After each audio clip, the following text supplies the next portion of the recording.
കേരളത്തിൽ 2 ദിവസമായി തുടരുന്ന കനത്ത മഴയിലും ഉരുൾപൊട്ടലിലുമായി 12 പേർ ഇതുവരെ മരിച്ചു, 6 പേരെ കാണാതാവുകയും ചെയ്തു.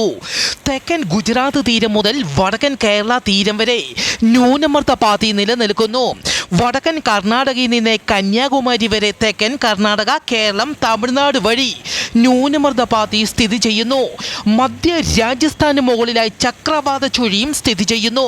കേരളത്തിൽ വരും ദിവസങ്ങളിലും അതിശക്തമായ മഴയും മണിക്കൂറിൽ 50 കിലോമീറ്റർ വരെ വേഗതയിൽ കാറ്റിനും സാധ്യത.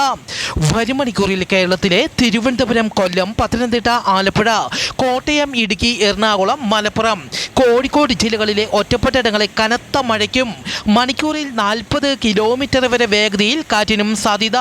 വരുന്ന 3 മണിക്കൂർ നേരത്തേക്ക് ഈ ജില്ലകളിൽ ഓറഞ്ച് അലർട്ട് പ്രഖ്യാപിച്ചു. കേരള, കർണാടക, ലക്ഷദ്വീപ് തീരങ്ങളിൽ ഇന്നും നാളെ മത്സ്യബന്ധനത്തിന് പോകരുതെന്ന് അറിയിച്ചു. അതിതീവ്ര മഴ തുടരുന്ന സാഹചര്യത്തിൽ നാളെ ആഗസ്റ്റ് 3-ാം തീയതി ഇടുക്കി, തൃശൂർ, കോഴിക്കോട്, വയനാട്, കോട്ടയം, കാസർഗോഡ്, മലപ്പുറം, എറണാകുളം ജില്ലകളിലെ വിദ്യാഭ്യാസ സ്ഥാപനങ്ങൾക്ക് അവധി പ്രഖ്യാപിച്ചു.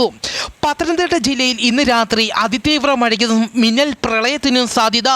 ജനങ്ങൾ ജാഗ്രത പാലിക്കണമെന്ന് അറിയിച്ചു.